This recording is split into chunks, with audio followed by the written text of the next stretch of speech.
Welcome back, moonlit souls. Tonight, I bring you a tale that will claw at your heartstrings and set your spirit ablaze with the fire of justice reborn. Prepare yourselves for a story where death becomes a doorway, where betrayal births the most exquisite revenge, and where love blooms in the darkest shadows of the supernatural world. Before we dive into this intoxicating saga of passion, deception, and rebirth, don't forget to howl at that like button, share this tale with your pack, and subscribe for more spine-tingling werewolf romances that will leave you breathless under the moonlight. Tonight, you'll meet Isabella Nightshade, a woman who tasted death's bitter kiss only to rise like a phoenix, armed with the most dangerous weapon of all, the truth. You'll witness how the moon goddess herself intervened when justice was denied, and how sometimes the greatest love stories are written in blood and starlight.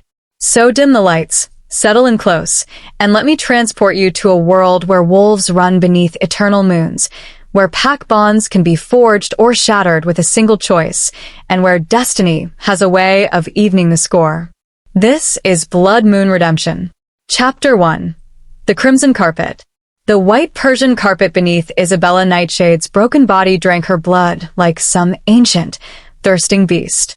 Each crimson drop spread across the pristine fibers, creating a macabre masterpiece that would forever stain the opulent bedroom she had once called sanctuary.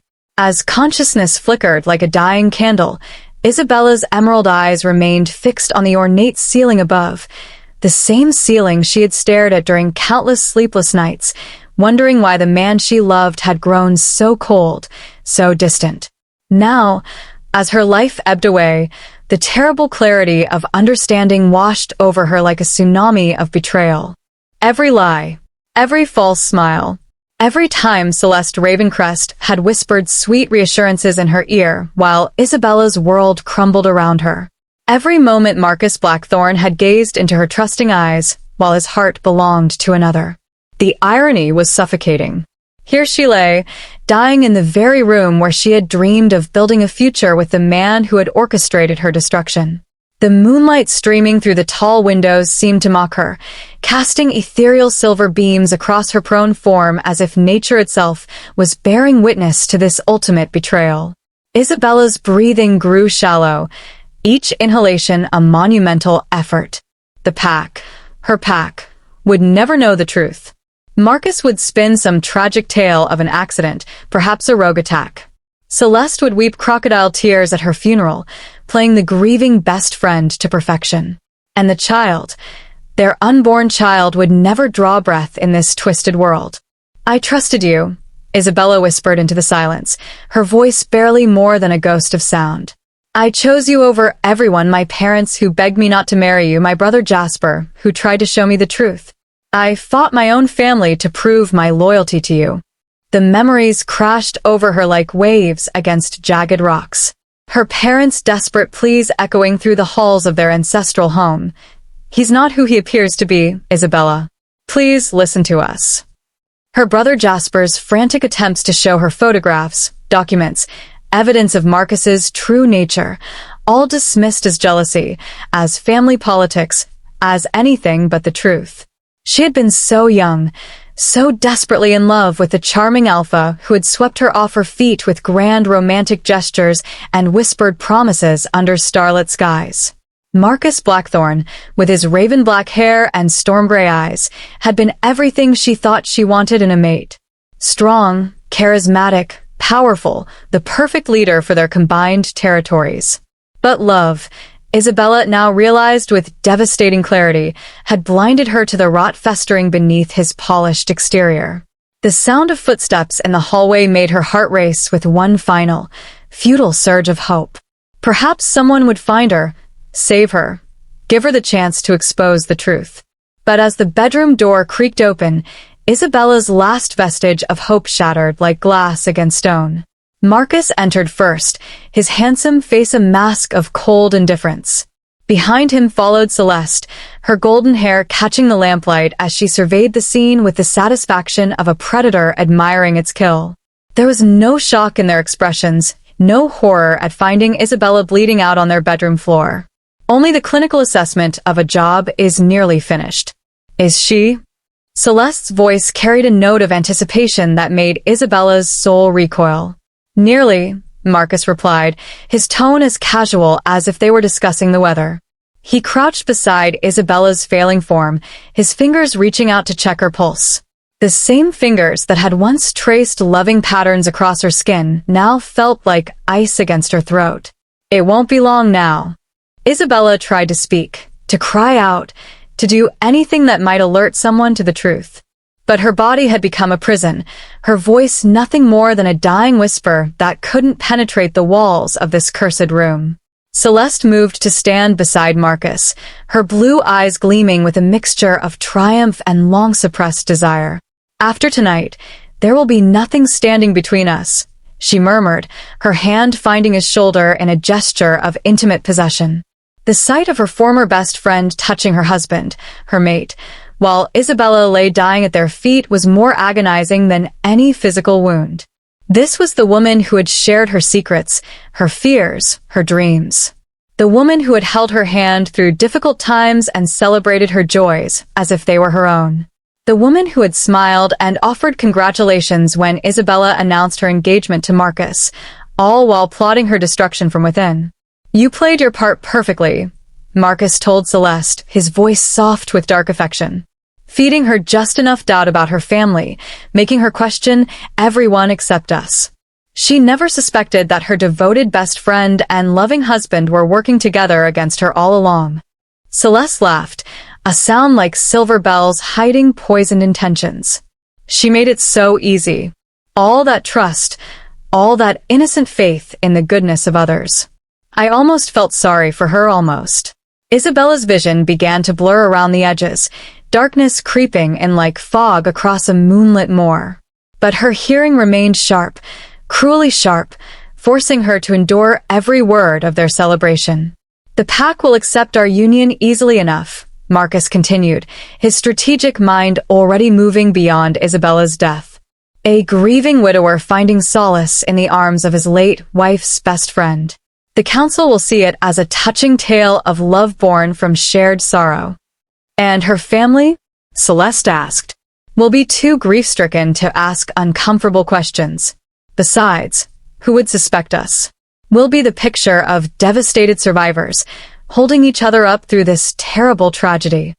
The cold calculation in their voices, the casual way they discussed her murder and their future together, filled Isabella with a rage so profound it burned like liquid fire in her veins.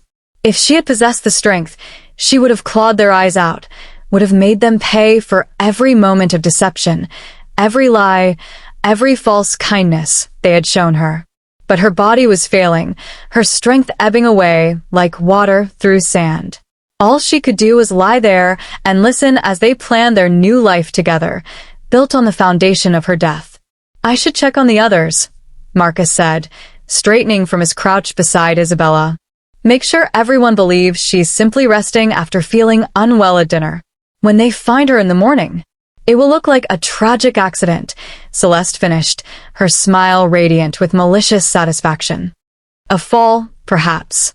A terrible mishap that no one could have prevented. They moved toward the door, leaving Isabella alone with her pain and her rage. As their footsteps faded down the hallway, silence settled over the room like a funeral shroud. The grandfather clock in the corner chimed midnight, its deep, resonant tones marking not just the passage of time, but the end of one life and the birth of something far more dangerous. Isabella's breathing became labored, each breath a battle she was losing. The moonlight streaming through the windows seemed to intensify, growing brighter and more luminous until it filled the entire room with an otherworldly glow. She should have been afraid, should have been panicking as death approached with silent, inexorable steps, but instead, she felt a strange calm descending over her. As her eyelids grew heavy and the world began to fade, Isabella heard a voice, ancient, powerful, and filled with otherworldly authority. It seemed to come from the moonlight itself, from the very air around her. This is not your end, child of the moon. The voice wrapped around her like silk, like starlight, like hope itself given form. Your death was an injustice that cries out for balance. Your betrayal was a wound that demands healing. Your love was a gift that deserves better than these false hearts that rejected it. Isabella felt something shifting around her, within her, as if the very fabric of reality was being rewoven by invisible hands. I grant you the greatest gift of all, a second chance. Return to the moment when your fate could still be changed. Return with the knowledge of what was, the wisdom of what is, and the power to shape what will be. The last thing Isabella saw before darkness claimed her was the moon itself, full and radiant, seeming to descend through the window to embrace her failing form. And in that final moment, as her heart beat its last earthly rhythm, she felt not despair but a fierce, burning determination. She would return. She would remember. And she would make them pay. The moon goddess had spoken, and Isabella Nightshade would rise again. Chapter 2. The Phoenix Awakens. Isabella's eyes snapped open like shutters torn free by a hurricane wind. The first sensation that crashed over her was the absence of pain. No burning in her chest where life had leaked away. No crushing weight of betrayal stealing her breath. No cold marble floor beneath her broken body. Instead, she felt the familiar softness of silk sheets against her skin and the warmth of morning sunlight streaming across the four-poster bed she had shared with Marcus during their early, blissful days of marriage. For a heartbeat, one precious, crystalline moment, Isabella allowed herself to believe it had all been a nightmare. The betrayal, the conspiracy, the blood spreading across white carpet like spilled wine. Perhaps her mind had conjured it all during some fever dream. But then the memory struck her with the force of a lightning bolt. Every detail remained razor-sharp in her consciousness. Marcus's cold indifference as he watched her die. Celeste's triumphant smile as she surveyed the scene of Isabella's murder. The casual way they had discussed their future together while her blood still pooled beneath her dying form. Isabella's hand flew to her throat, searching for wounds that no longer existed. Her fingers found only smooth, unmarked skin where Marcus's hands had squeezed the life from her. She sat up abruptly, her emerald eyes scanning the familiar bedroom with newfound clarity. This was their matrimonial chamber at Shadowmere Manor, but not as she had last seen it. The Persian carpet showed no crimson stains. The furniture remained untouched by violence. Everything appeared exactly as it had been on the morning of that fateful day, the day Marcus had kissed her in the Great Hall, declaring his love before the entire pack in a grand, theatrical display that had made her heart soar with joy. The same day he had begun orchestrating her destruction in earnest. Isabella's breath came in sharp, controlled bursts as the magnitude of her situation became clear. The moon goddess had not simply saved her life. She had torn through the very fabric of time itself, depositing Isabella's consciousness back in her younger body at the precise moment when everything had started to unravel. She possessed all the knowledge of what was to come. Every lie Marcus would tell, every manipulation Celeste would attempt, every false smile, every staged coincidence, every carefully crafted moment designed to isolate Isabella from those who truly loved her. This time, she would be ready. Rising from the bed with fluid grace, Isabella moved to the ornate mirror that dominated one wall of the chamber.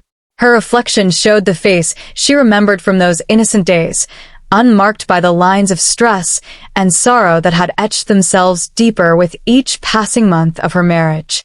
Her auburn hair cascaded in lustrous waves past her shoulders, and her green eyes held the same brightness that had once captivated Marcus's attention.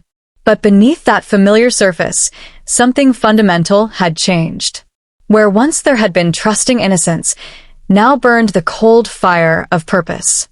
Where once there had been naive hope, now resided the steely determination of a woman who had tasted death and found it lacking. Isabella Nightshade had died. The woman who stood before the mirror now was something far more dangerous, a phoenix reborn with the singular mission of ensuring that justice would finally be served. A soft knock at the bedroom door interrupted her contemplation.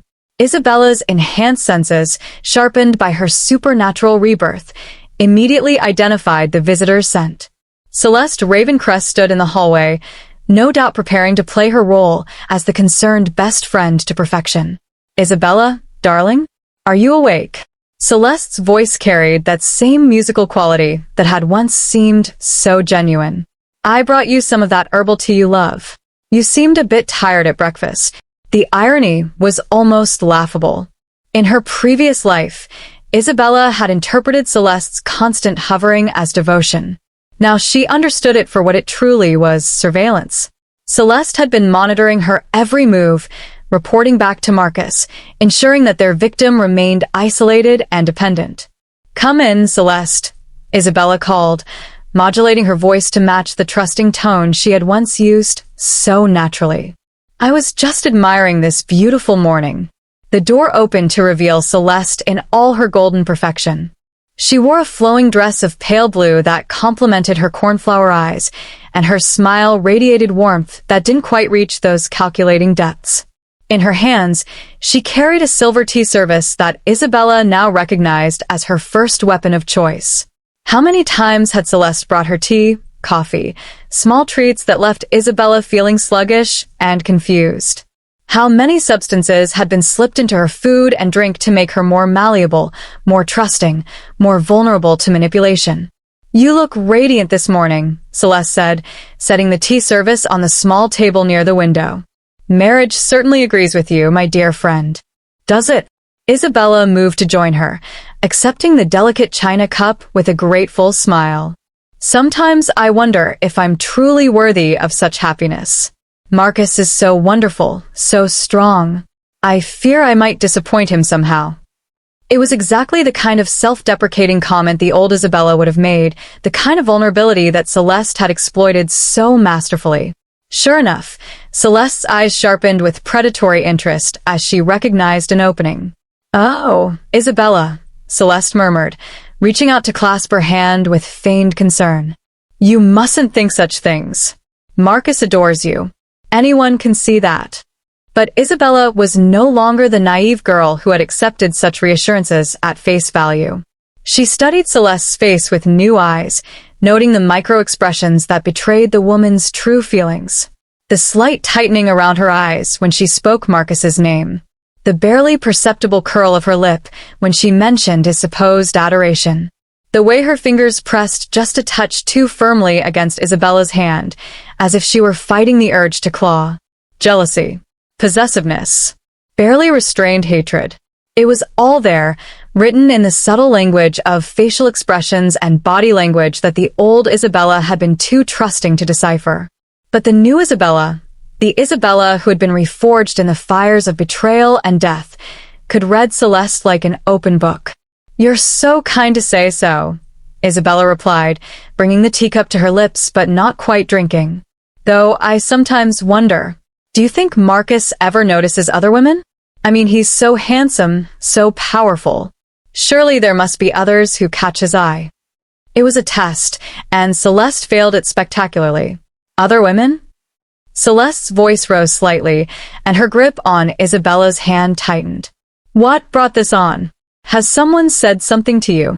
The reaction was far too strong for innocent concern. A true friend would have offered immediate reassurance, perhaps even laughed at the absurdity of the question. But Celeste's response reeked of guilt and panic, the reaction of a woman who had been caught off guard by an uncomfortable truth. "Oh, nothing specific," Isabella said with apparent casualness. "I just want to be sure I'm everything he needs. You know how much I value your opinion, Celeste. You've always been so perceptive about people and their motivations." The compliment seemed to mollify Celeste somewhat, though Isabella could still detect the tension thrumming beneath her carefully composed exterior. "Marcus chose you," Celeste said finally, her voice carrying a note of something that might have been resignation or bitterness. "Out of all the eligible women in the territory, he chose you. That should tell you everything you need to know about his feelings." But Isabella heard what Celeste didn't say, that she had expected to be the one chosen, that Marcus's selection of Isabella had been a devastating blow to her carefully laid plans. "You're absolutely right," Isabella said, finally taking a small sip of the tea. As expected, it carried a subtle bitter undertone that her enhanced senses immediately identified as foreign. Nothing fatal, not yet, but something designed to cloud her judgment and make her more susceptible to suggestion. She made a mental note to dispose of the tea at the first opportunity. "I don't know what I'd do without you, Celeste," Isabella continued, allowing her voice to carry just the right note of emotional dependency. "You're the only person I can truly trust with my deepest fears and insecurities." The words tasted like ash in her mouth, but they had the desired effect. Celeste's posture relaxed slightly, her confidence returning as she believed she had successfully navigated the potential minefield of Isabella's suspicions. "That's what friends are for," Celeste replied, though her smile carried the cold satisfaction of a predator who believed her prey was properly trapped. "Speaking of which, I should mention that Marcus asked me to accompany you to the pack gathering this evening. He wants to ensure you're never without protection or companionship." Translation: Marcus wanted his co-conspirator to monitor Isabella's interactions with other pack members, ready to intercept any conversations that might lead to uncomfortable revelations. "How thoughtful of him," Isabella murmured, though inwardly she was already planning how to use this to her advantage. "Will you be staying close to me throughout the evening?" "Of course. I wouldn't dream of leaving your side." "Perfect." If Celeste planned to shadow her every move, then Isabella would give her a performance worthy of the finest theater. She would play the role of the trusting wife and devoted friend so convincingly that neither Marcus nor Celeste would suspect the phoenix that had awakened within her. After Celeste finally departed, not without several more pointed questions about Isabella's state of mind, Isabella moved swiftly to dispose of the drugged tea. She poured the contents down the marble basin in her private washroom, then rinsed the cup thoroughly before returning it to the tea service. The morning sun had climbed higher, casting long shadows across the Persian carpet that would soon be stained with her blood if she failed in her mission. Isabella stared at that pristine white expanse for a long moment, remembering the feeling of her life ebbing away while Marcus and Celeste celebrated above her dying form. Never again. Moving to her writing desk, Isabella began composing a letter with careful, deliberate strokes of her fountain pen. The recipient was someone she had pushed away in her previous life, someone whose warnings she had dismissed as jealousy and interference. "My dearest brother Jasper, I hope this letter finds you in good health and spirits. I know our last conversation ended poorly, and for that, I am truly sorry. Perhaps I was too hasty in dismissing your concerns about my marriage and my new life here at Shadowmere Manor. I find myself longing for the comfort of family and the wisdom that comes from those who have known me longest. Would you consider visiting next week? I believe there are matters we should discuss, matters that require the discretion and understanding that only a brother can provide. Please give my love to Mother and Father. Tell them that their daughter has not forgotten the lessons they taught her about loyalty, about truth, and about the importance of distinguishing between genuine love and its clever imitations. Your devoted sister, Isabella." She sealed the letter with her personal signet ring, then summoned one of the household staff to ensure its immediate dispatch. Jasper would understand the coded language in her message. He would know that his sister had finally opened her eyes to the truth he had tried so desperately to show her. With that crucial piece in motion, Isabella turned her attention to the next phase of her plan. The pack gathering that evening would be the perfect opportunity to begin sowing the seeds of doubt about Marcus's true character. But she would need to be subtle, careful, and strategic in her approach. After all, she was no longer playing for her own life. She was playing for something far more precious, the chance to ensure that justice was finally served and that the wolves who had torn apart her first life would face the consequences of their betrayal. Isabella moved to her wardrobe, selecting a gown of deep emerald green that would complement her eyes and hair. Tonight, she would attend the gathering as Marcus's devoted wife. She would smile and laugh and play the part of the happily married Luna. But beneath that carefully crafted facade, the phoenix would be spreading her wings, preparing for the moment when she would rise from the ashes of her former self and burn everything that had destroyed her. The game had begun, and this time, Isabella Nightshade held all the cards. The predators had become the prey, and they didn't even know it yet. Chapter 3. The Dance of Deception. The great hall of Shadowmere Manor had been transformed into a glittering spectacle of crystal chandeliers and midnight blue silk draping that caught the light like captured starlight. The pack gathering was in full swing, with wolves from across the territory mingling in their finest attire, their conversations a careful symphony of politics, gossip, and barely concealed ambitions. Isabella stood at the entrance to the hall, her emerald gown flowing around her like liquid fire, and surveyed the scene with eyes that now saw everything her previous self had missed. The subtle power plays masked as friendly greetings. The territorial posturing disguised as casual conversation. The web of alliances and betrayals that pulsed beneath the surface of every smile, every handshake, every seemingly innocent exchange of pleasantries. "You look absolutely radiant tonight, my love." Marcus's voice came from behind her, smooth as aged whiskey and twice as intoxicating. In her previous life, those words would have sent warmth spreading through her chest, would have made her turn to him with eyes full of adoration and gratitude. Tonight, they made her skin crawl with revulsion. Isabella turned slowly, allowing her face to bloom with the same trusting smile she had once worn so naturally. "Marcus," she breathed, reaching up to adjust his midnight black tie with fingers that trembled just slightly, whether from emotion or barely restrained fury. She couldn't quite tell. "I was hoping you'd find me soon. This gathering is overwhelming." It was exactly the kind of vulnerable admission the old Isabella would have made, and Marcus's response was as predictable as sunrise. His storm-gray eyes softened with what appeared to be genuine concern as he placed his hands on her bare shoulders, his thumbs tracing small circles against her skin. "My darling Luna," he murmured, his voice pitched low enough that only she could hear. "You have nothing to fear. Every wolf in this room would gladly lay down their life for you. You are beloved, cherished, protected." The lies rolled off his tongue like honey, and Isabella marveled at how expertly he wielded them.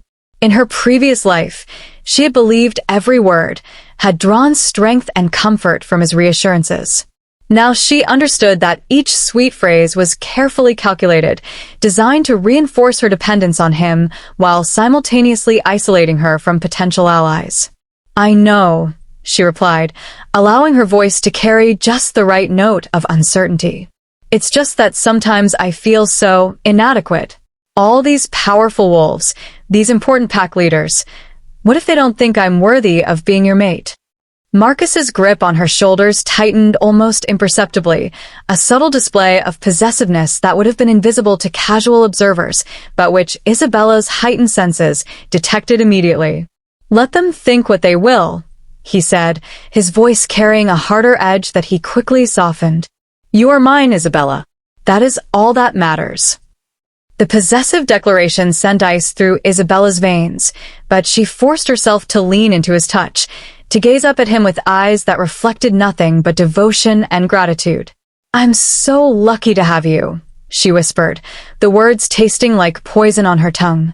From across the room, she caught sight of Celeste weaving through the crowd with predatory grace. Tonight, her co-conspirator had chosen a gown of silver that clung to her curves and made her golden hair shine like spun sunlight. She was beautiful, Isabella had to admit, the kind of ethereal, untouchable beauty that drew eyes and commanded attention. No wonder Marcus had been so easily seduced by her charms. There's Celeste," Marcus said, following Isabella's gaze. "I asked her to keep an eye on you tonight, to ensure you're never without a friendly face in the crowd."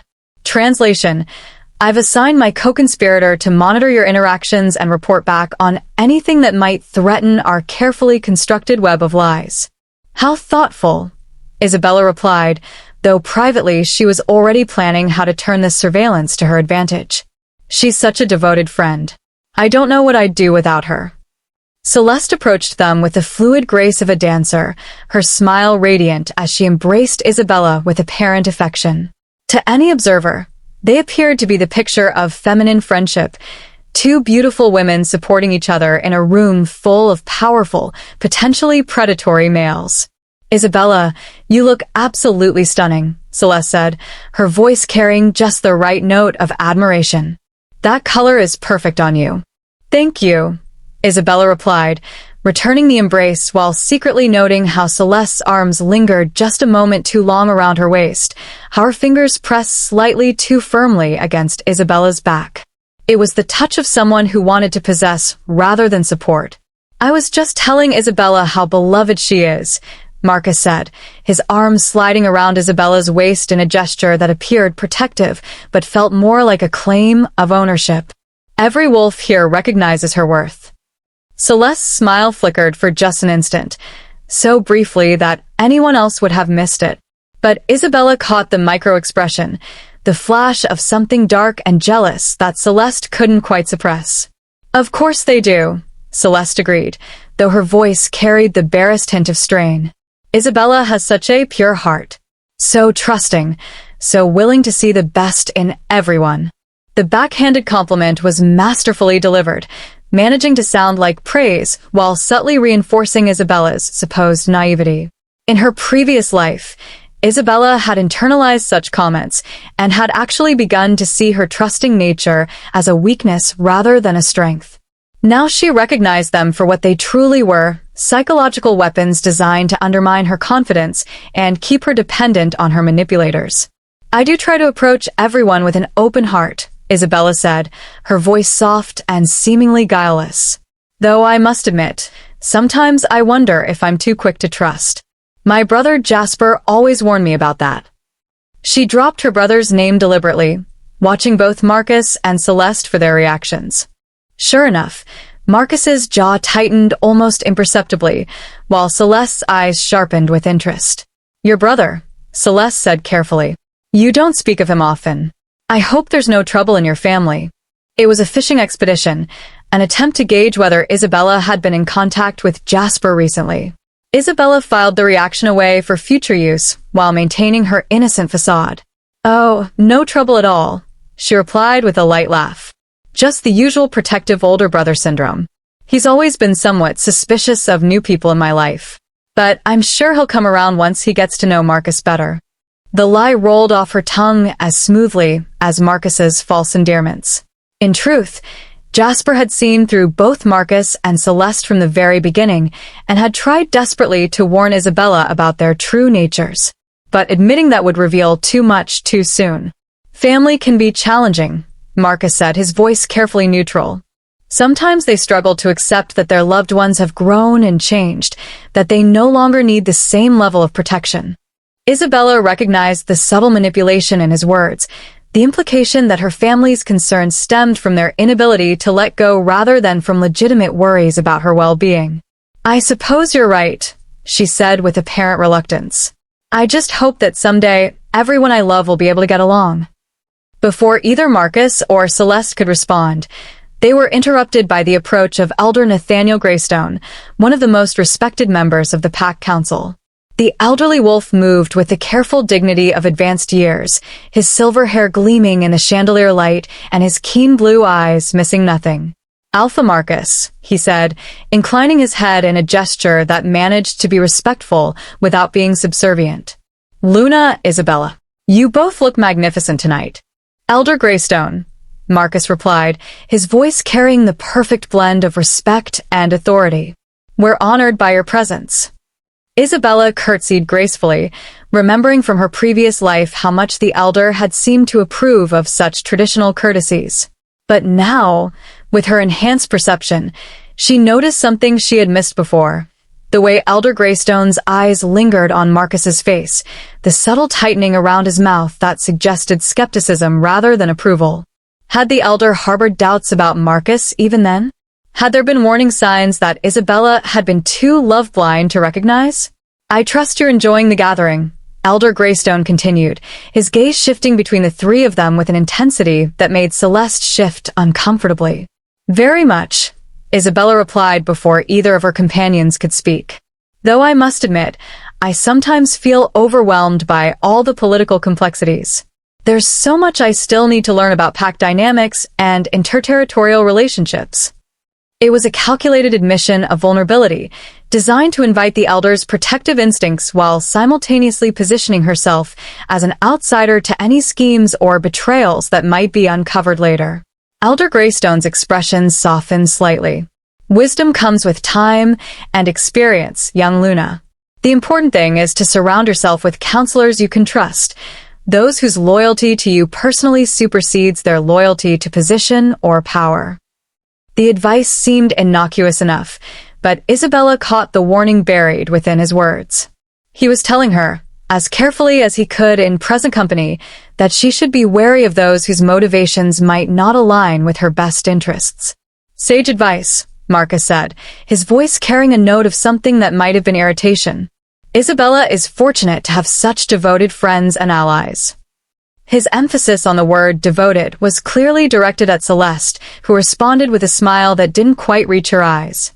Indeed, Elder Greystone murmured, though his gaze remained fixed on Marcus with an intensity that made the younger man visibly uncomfortable.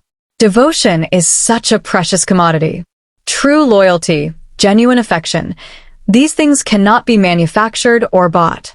They must be earned through consistent action and unwavering integrity. The subtle rebuke hung in the air like morning mist, visible to those who knew how to look for it, but easily dismissed by those who preferred not to see. Isabella watched Marcus's face carefully, noting the slight flush that crept up his neck and the way his hands clenched briefly at his sides. Absolutely, Marcus agreed, though his smile looked forced. Isabella inspires such devotion naturally, of course. She has such a pure, trusting heart.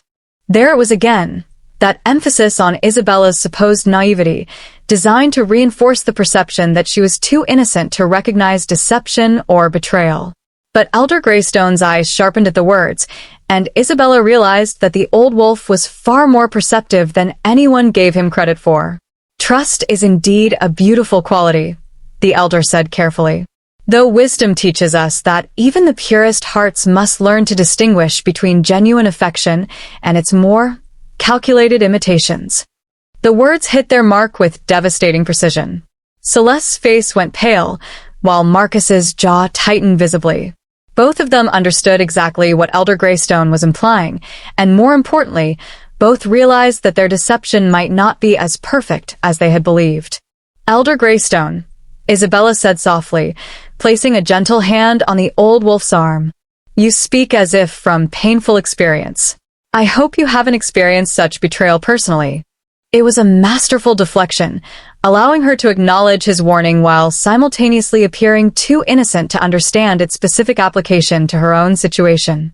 The elder's eyes met hers for a long moment, and she saw a flicker of something that might have been approval mixed with concern. We all learn difficult lessons in our time, he replied quietly. The key is to ensure that such lessons serve to strengthen rather than embitter us. Before the conversation could continue further, they were interrupted by the arrival of another pack member, a young warrior named Devin Nightcrest, who Isabella remembered as being particularly loyal to Marcus. In her previous life, she had considered him a friend. Now she wondered if he too had been part of the conspiracy against her. Alpha, Devin said, bowing respectfully to Marcus before turning to Isabella with a smile that seemed genuine enough. Luna, Isabella, you look beautiful tonight. May I have the honor of a dance? Isabella felt Marcus tense beside her, though he maintained his pleasant expression. In her previous life, she would have looked to her husband for permission and would have deferred to his wishes without question. Tonight, she saw the request for what it truly was, an opportunity to gather intelligence and potentially identify allies. That sounds lovely, she said before Marcus could respond, offering Devin her hand with a gracious smile.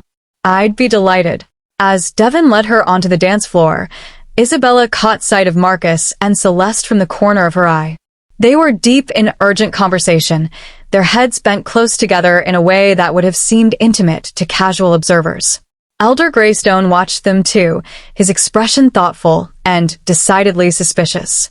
The dance was a traditional waltz, familiar enough that Isabella could perform the steps while focusing her attention on gathering information from her partner.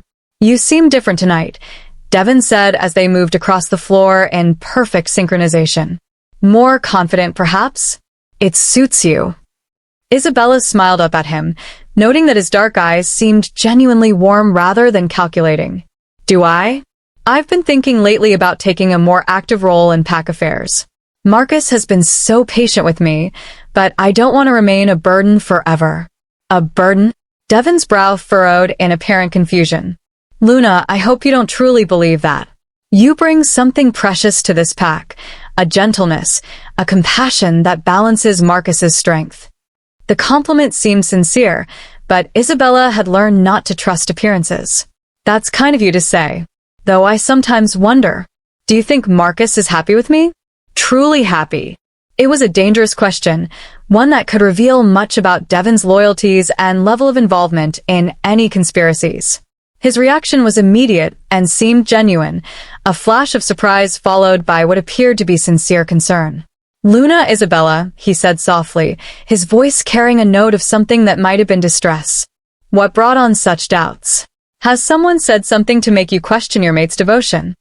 His reaction suggested either masterful acting or genuine ignorance of Marcus's betrayal. Isabella filed the information away while maintaining her vulnerable facade. No, nothing specific, she replied, allowing her voice to carry a note of uncertainty. I suppose I just want to be sure I'm everything he needs. He's so strong, so commanding. Sometimes I fear I'm not worthy of such a magnificent mate. Devon's grip on her hand tightened protectively. Any man would be honored to call you his mate, he said with fierce conviction. Marcus is the fortunate one in your partnership, not the reverse. The passionate declaration surprised Isabella with its apparent sincerity. Either Devon was a far better actor than she had given him credit for, or he genuinely believed in her worth. The possibility that she might have at least one true ally in this nest of vipers sent a flutter of hope through her chest. You're very kind, she murmured, allowing her eyes to mist slightly with what appeared to be a grateful emotion. It means more than you know to hear such reassurance. As the dance continued, Isabella found herself studying Devon's face with new eyes. Had he been part of the conspiracy in her previous life, or had he been as deceived as she was? His apparent concern seemed genuine, his protective instincts apparently triggered by her display of vulnerability. The music began to wind toward its conclusion, and Isabella realized she needed to take a calculated risk. If Devon was truly an ally, he might prove invaluable in the battles to come. If he was another enemy in disguise, it was better to know now rather than discover it too late. Devon, she said softly, her voice barely audible above the music. If you ever noticed something wrong, something that threatened the pack or someone you cared about, what would you do? His response was immediate and unequivocal. I would act to protect those who couldn't protect themselves. Honor demands nothing less. The conviction in his voice convinced Isabella that Devon Nightcrest was indeed what he appeared to be, a genuinely honorable wolf whose loyalty could be earned through trust rather than manipulation. As the music ended and Devon escorted her back to where Marcus and Celeste waited, Isabella felt a surge of satisfaction. She had successfully played her role, gathered valuable intelligence, and potentially identified an ally. More importantly, she had planted seeds of doubt in Elder Greystone's mind while reinforcing her own image as an innocent, trusting mate. The game was progressing exactly as she had planned, and her enemies remained blissfully unaware that the prey had become the predator. Did you enjoy your dance? Marcus asked as they rejoined the group, his voice carrying a note of forced casualness. Very much, Isabella replied with apparent enthusiasm. Devon is such a graceful partner. You're fortunate to have such loyal wolves in your service. It was both truth and strategic messaging, a reminder to Marcus that his pack members' loyalty was not automatically guaranteed, and that Isabella was beginning to form her own relationships within the social hierarchy. The evening continued with a parade of conversations, dances, and carefully orchestrated social interactions. Isabella played her role to perfection, appearing to be the same trusting, dependent Luna she had always been while carefully gathering information and planting subtle doubts about Marcus's character. By the time the gathering began to wind down, she had identified several potential allies, confirmed the duplicity of multiple suspected enemies, and set in motion a complex web of psychological manipulation that would take weeks to fully unfold. As the last guest departed and the great hall fell silent, Isabella reflected on the evening's success. In her previous life, She had attended this same gathering as a naive young woman desperately seeking acceptance and approval from her new pack. Tonight, she had attended as something far more dangerous, a phoenix risen from the ashes of betrayal, armed with the knowledge of her enemy's true natures and the burning desire to see justice served. The dance of deception had begun, and Isabella Nightshade intended to lead every step until the music stopped and her enemies lay broken at her feet. Chapter 4. The Silver Crescent Alliance. 3 days after the pack gathering, Isabella found herself standing at the edge of Whispering Lake, watching the morning mist rise from its mirror-like surface like the ghosts of forgotten dreams. She had claimed a need for solitary reflection, a believable excuse given her supposed naivety and the overwhelming nature of pack politics. In truth, she was waiting for someone whose arrival would change the entire trajectory of her carefully orchestrated revenge. The sound of approaching hoofbeats echoed through the forest, and Isabella's enhanced senses immediately identified the rider. Her brother Jasper rode, with the controlled urgency of a man who had received a cryptic message from a sister he feared might be in mortal danger.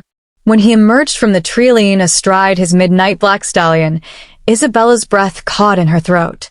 In her previous life, their final confrontation had been bitter and painful, filled with accusations and desperate pleas that she had dismissed as jealous interference. Now, seeing his familiar face, marked by the same emerald eyes they shared and the strong jawline that ran in their family, she felt a rush of emotions so powerful it nearly brought her to her knees. Jasper Nightshade was everything Marcus pretended to be: honorable, protective, genuinely devoted to those he loved. Where Marcus wielded charm like a weapon, Jasper's strength came from unwavering integrity. Where Marcus manipulated through carefully crafted lies, Jasper had always spoken the truth, even when it hurt. He dismounted with fluid grace, his dark hair catching the early morning light as he approached with the cautious wariness of a man who had learned not to trust easily. Isabella could see the tension in his shoulders, the way his hand instinctively moved toward the silver blade at his hip, preparation for whatever trap he suspected might await him. Isabella. His voice carried a mixture of relief and apprehension. I received your letter. Your change in tone was unexpected. She moved toward him slowly, allowing him to see the sincerity in her eyes, the genuine emotion she no longer bothered to hide. Jasper, I owe you the most profound apology. You tried to warn me, tried to protect me, and I... Her voice cracked with the weight of accumulated regret. I chose to believe pretty lies over difficult truths. His expression shifted from wariness to shock as he registered the depth of emotion in her voice. This was not the defiant, love-blind sister who had cut him from her life in favor of her manipulative husband. This was someone who had been broken and remade, someone who finally understood the cost of misplaced trust. What happened? He asked quietly, closing the distance between them with protective urgency. Isabella, you look different. Older somehow, despite it being only months since we last spoke. She almost laughed at the irony. She was older by the lifetime of pain and betrayal she had experienced before the moon goddess granted her this second chance. But how could she explain such an impossible truth without sounding like a madwoman? I've learned things, she said carefully, choosing her words with precision. Terrible things about the man I married, about the woman I thought was my dearest friend. Everything you tried to tell me was true, Jasper. Every warning you gave me, every piece of evidence you presented, it was all accurate. Jasper's face darkened with a mixture of vindication and fury. What did they do to you? How did you discover the truth? Isabella took a shuddering breath, knowing she needed to be careful with her explanation. The truth of her death and rebirth would sound like the ravings of someone who had suffered a complete break from reality. But she could share enough to convey the seriousness of her situation without revealing the supernatural elements. I overheard them, she said, which was technically true. Marcus and Celeste planning my disposal. They've been working together from the beginning, Jasper. Everything. The whirlwind courtship, Celeste's sudden friendship, her constant presence in my life. It was all orchestrated to isolate me from anyone who might protect me. The words tasted bitter as she spoke them, but she watched Jasper's face transform from shock to cold, lethal rage. His hands clenched into fists at his sides, and for a moment, she glimpsed the warrior he had become in her absence, someone capable of terrible violence when those he loved were threatened. "They won't succeed," he said, his voice carrying the weight of an oath sworn in blood.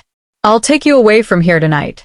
We'll gather evidence, expose them for what they are, ensure they face justice for their crimes." Isabella felt a surge of love for her brother, followed immediately by the knowledge that his protective instincts would need to be carefully managed. His direct approach, honorable though it was, would only give Marcus and Celeste the opportunity to disappear or eliminate the evidence of their conspiracy. "No," she said firmly, placing a restraining hand on his arm. "If we move too quickly, they'll simply adapt. Marcus is clever, and Celeste is viciously cunning. They'll find a way to turn any accusations back on us, to make me appear unstable or you appear jealous of Marcus's position." Jasper's jaw tightened with frustration, but she could see him processing her words, recognizing the strategic wisdom behind them. "Then what do you propose?" he asked. Isabella turned back toward the lake, gathering her thoughts as she watched the morning mist continue its ethereal dance across the water's surface. In her previous life, she had been reactive, emotional, trusting, all qualities that had made her an easy target for manipulation. This time, she would be strategic, calculating, and patient. "I need allies," she said quietly. "People within the pack structure who can bear witness when the truth is finally revealed. I need evidence that can't be dismissed or explained away. And most importantly, I need Marcus and Celeste to believe they're still in control while I systematically dismantle their conspiracy from within." "That's incredibly dangerous," Jasper protested. "If they suspect you know the truth, they'll move quickly to silence me," Isabella finished. "I know. But Jasper, this isn't just about my survival anymore. They've destroyed other lives, manipulated other innocents. If I simply run away, they'll continue their predatory behavior with someone else." She turned to face him fully, allowing him to see the steel that had been forged in the fires of betrayal and death. "I won't let them hurt anyone else the way they hurt me."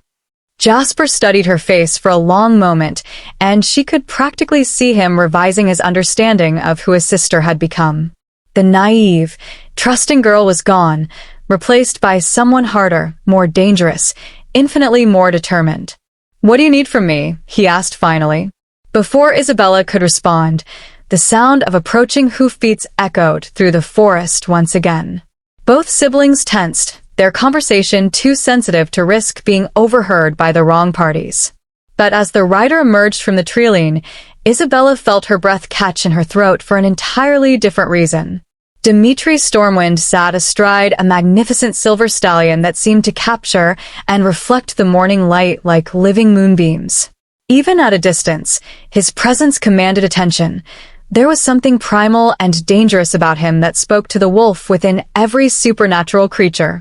His dark hair was longer than fashion dictated, giving him a wild, untamed appearance that perfectly complemented his reputation as the most feared alpha in the Northern Territories. In her previous life, Isabella had encountered Dimitri only briefly at formal pack gatherings, where he had seemed cold, distant, and utterly disinterested in the political machinations that consumed other leaders. Now, as he approached with predatory grace, she realized she had completely misunderstood his apparent indifference. He hadn't been disinterested.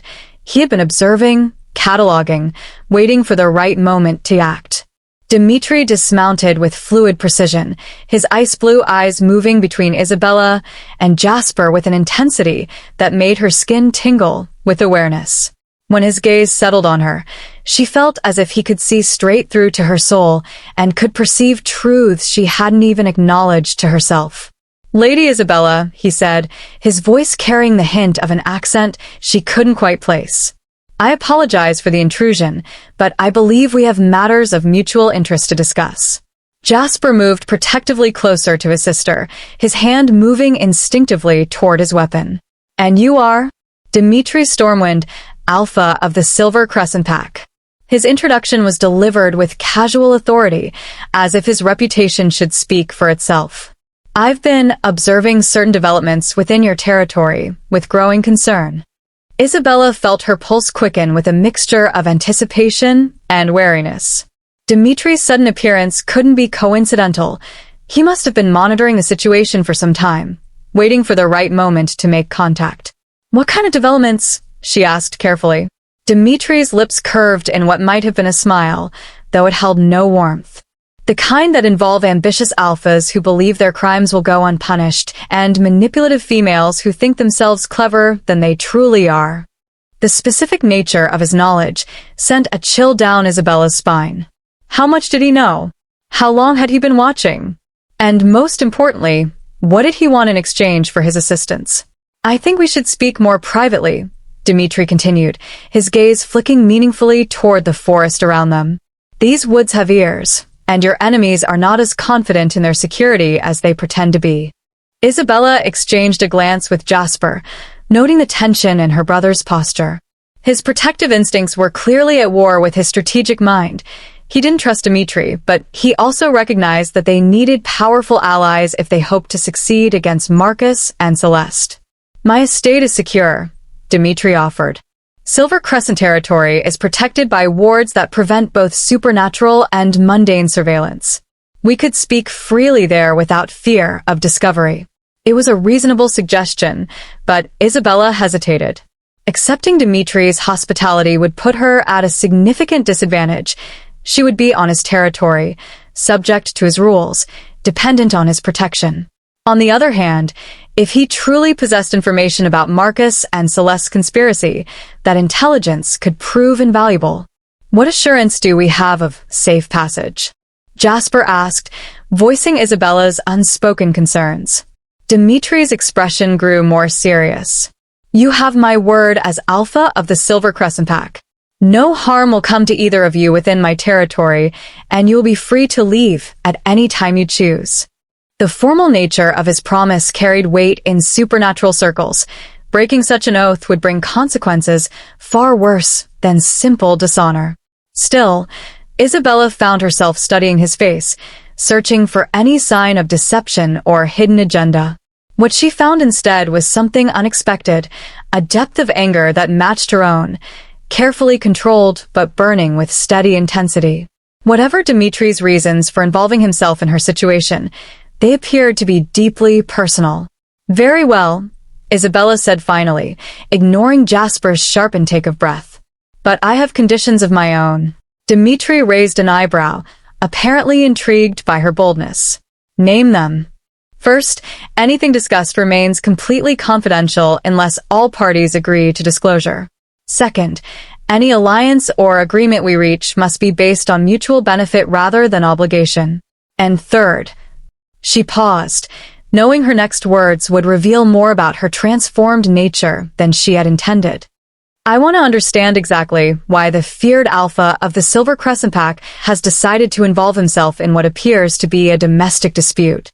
For a moment, Dimitri's carefully controlled mask slipped, revealing something raw and painful beneath the surface.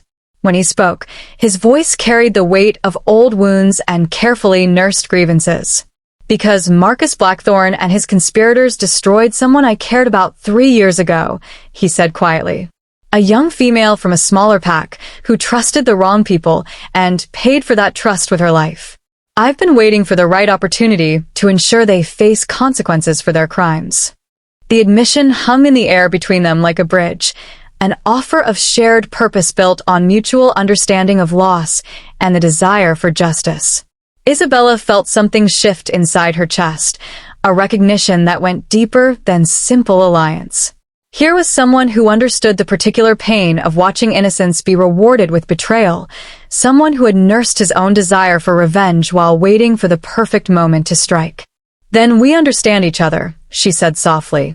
Dimitri's smile this time was genuine, though it carried a dangerous edge that spoke of barely restrained violence. "Indeed we do, Lady Isabella. Indeed we do." As they prepared to make the journey to Silver Crescent territory, Isabella felt the final piece of her revenge puzzle clicking into place.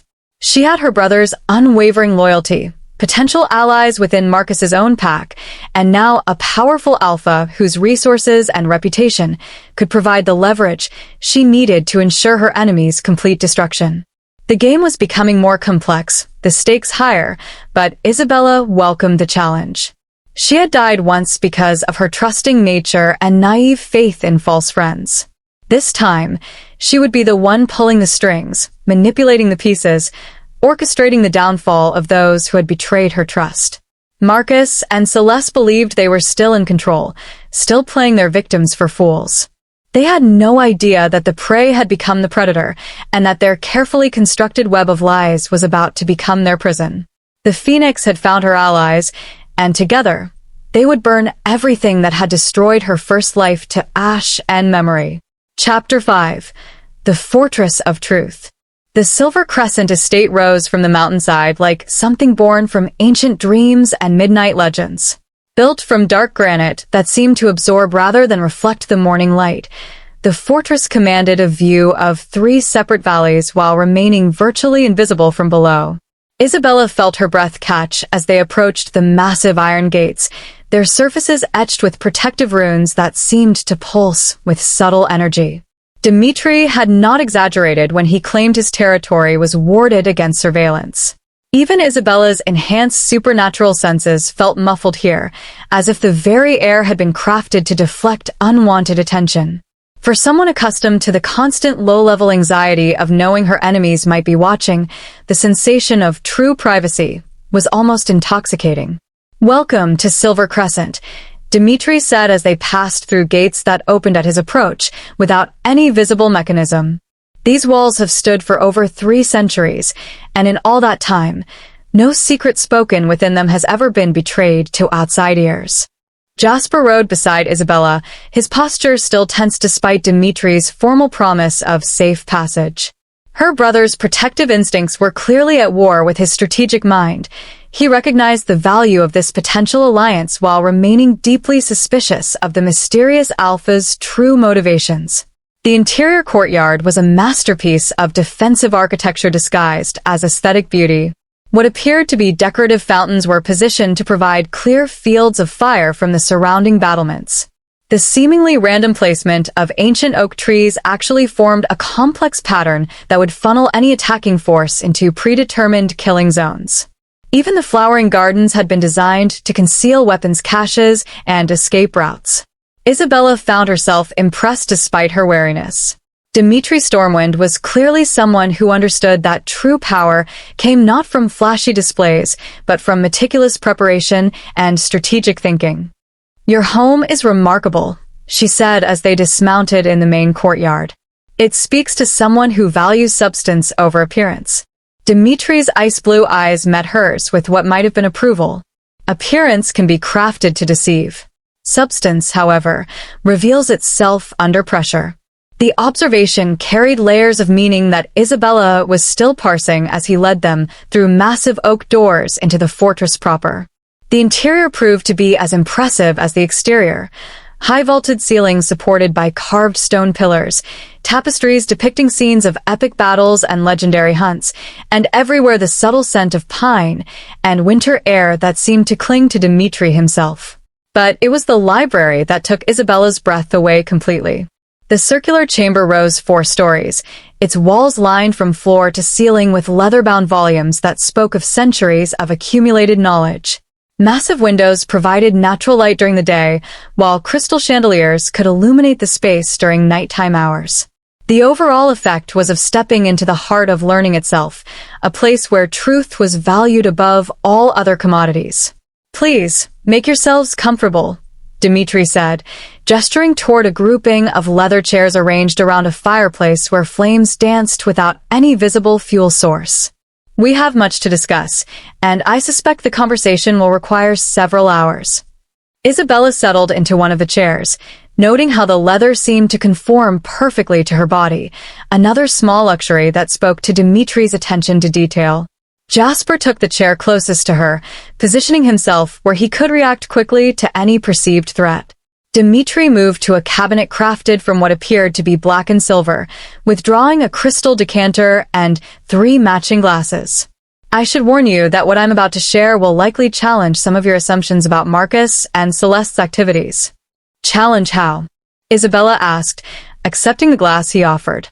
The liquid within was clear as mountain water, but carried the subtle bite of something far stronger than mere alcohol. Instead of answering immediately, Dmitri moved to one of the library's many bookcases, pressing his palm against what appeared to be ordinary wood. A section of the shelving swung inward, revealing a hidden chamber beyond. From within that concealed space, he withdrew a leather portfolio that seemed to radiate malevolent energy even from a distance. Because their conspiracy extends far beyond simple adultery and murder, he said, returning to his chair with the portfolio clutched in his hands. What you experienced, Isabella, was merely the latest iteration of a pattern they've been perfecting for over a decade. The words sent ice through Isabella's veins. She had assumed her situation was unique, that Marcus and Celeste's betrayal was a crime of passion rather than calculated methodology. The possibility that she was merely one victim among many added a layer of horror to her already traumatic experience. How many others? Jasper asked, his voice tight with controlled fury. Dmitri opened the portfolio, revealing photographs, documents, and what appeared to be witness statements arranged in meticulous chronological order. 7 confirmed cases over the past 12 years. Possibly more that haven't been documented. Isabella leaned forward, studying the first photograph in the collection. It showed a young woman with dark hair and laughing eyes, her arm linked with a man Isabella didn't recognize. She looked vibrant, alive, completely unaware of the fate that awaited her. This is Lyanna Morningstar, Dmitri said quietly. She was Marcus's first wife, before he met you. Officially, she died in a hunting accident, thrown from her horse and trampled. Unofficially, he paused, his jaw tightening with suppressed emotion. She discovered that Marcus had been embezzling from PAC funds and selling territory rights to rival factions. When she threatened to expose him, she became a liability. The photograph seemed to blur before Isabella's eyes as the full scope of Marcus's crimes became clear. This wasn't about love or passion, or even simple greed. This was about a systematic predator who used marriage as a weapon, targeting wealthy or connected females whose deaths would provide him with material benefits. Celeste wasn't involved in the early cases, Dmitri continued, turning to the next section of documents. She joined the conspiracy later, after Marcus realized he needed a female accomplice to gain his victims' complete trust. Someone who could play the role of devoted friend while systematically isolating them from potential protectors. Isabella's hands trembled as she processed the implications. The herbal teas she brought me, the times she encouraged me to distance myself from my family, the way she always seemed to know exactly what to say to reinforce my dependence on Marcus. Classic manipulation techniques, Dmitri confirmed grimly. Psychological conditioning designed to break down your natural defenses and make you more susceptible to control. By the time they were ready to eliminate you, you trusted them completely and suspected everyone else. Jasper stood abruptly, pacing to the nearest window with barely restrained violence radiating from every line of his body. Why wasn't this information brought to the PAC councils? Why were they allowed to continue their predations unchallenged? Dmitri's expression grew darker. Because they were very careful to choose victims whose deaths would be financially beneficial to influential council members. Lyanna's death allowed Marcus to claim her inheritance, which he then used to purchase support from key political figures. Each subsequent victim was selected not just for her personal wealth, but for the strategic advantages her elimination would provide to Marcus's allies. The systematic nature of the conspiracy was breathtaking in its scope and horrifying in its implications. Isabella realized she was looking at evidence of a corruption that reached to the very heart of PAC leadership, a network of complicity that had allowed Marcus and Celeste to operate with virtual impunity for over a decade. Who else knows about this? She asked, her voice barely above a whisper. Very few, Dmitri admitted. Most of the evidence was gathered by my own investigators over the course of several years. The official records have been altered or destroyed, Witnesses have been intimidated into silence or eliminated, and anyone who might have posed a threat to the conspiracy has been neutralized through various means. Isabella felt a chill of recognition. Is that what happened to the female you mentioned earlier? The one who was killed 3 years ago. Dimitri's mask of composed authority slipped for a moment, revealing pain so raw it was almost painful to witness. When he spoke, his voice carried the weight of personal grief mixed with burning rage. Her name was Serafina Moonwhisper. She was young, idealistic, convinced that she could expose corruption through official channels.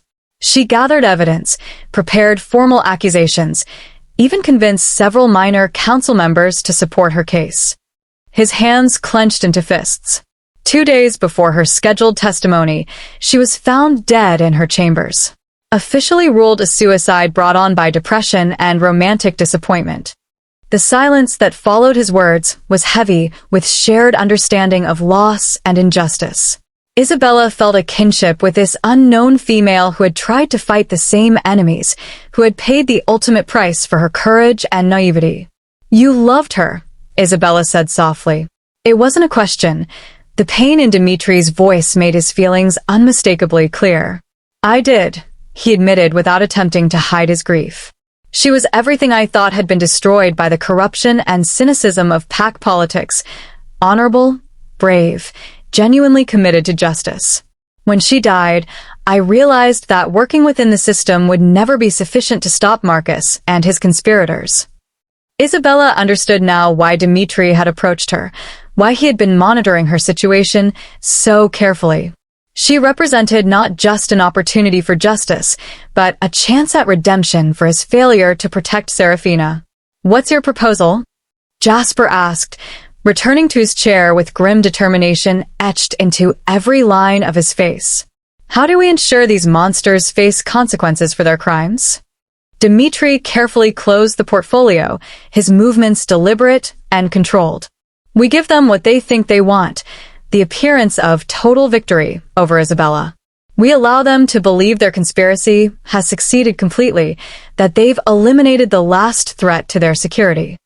Isabella felt her pulse quicken with dangerous anticipation. "And then we destroy them systematically, publicly, in a way that exposes not just their crimes but the entire network of corruption that enabled those crimes. We don't just want justice for the victims, we want to ensure this kind of predation can never happen again." The scope of what Dimitri was proposing took Isabella's breath away. He wasn't talking about simple revenge or even individual justice.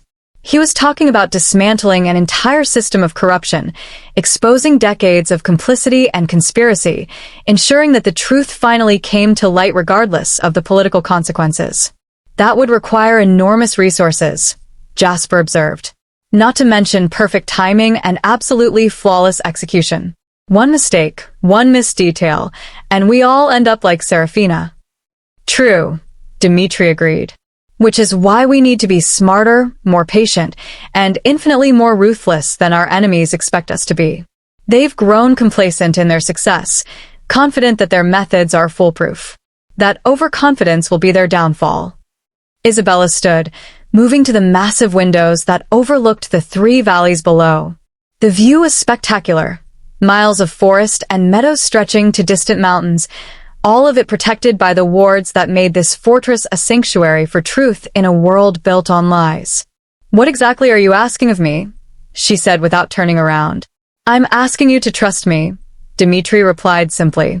"To work with me to ensure that justice is finally served, not just for you, but for all of Marcus and Celeste's victims. I'm asking you to help me tear down the system that enabled their crimes and build something better in its place."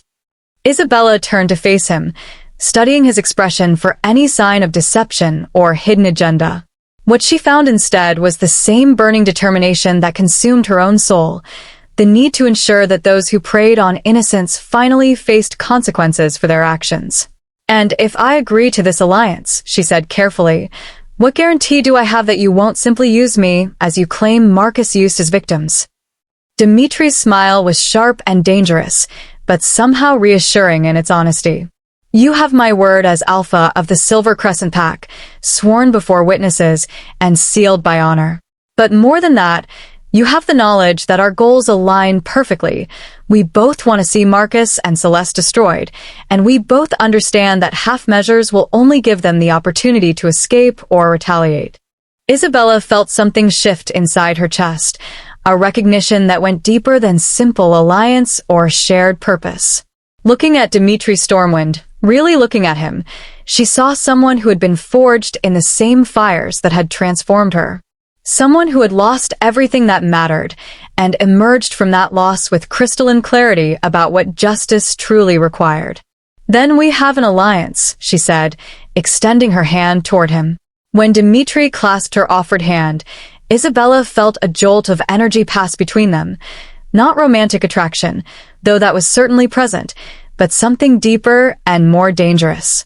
The recognition of two predators who had found their perfect hunting partner. Marcus and Celeste had no idea what was coming for them. They believed themselves untouchable, protected by their network of corruption and their history of successful eliminations. They were about to learn that some prey, when cornered and killed, rise again as something infinitely more dangerous than they had ever been in life. The Phoenix had found her perfect partner in vengeance, and together, they would burn the entire corrupt system to ash and bone. Chapter 6. The Web of Lies Unraveling.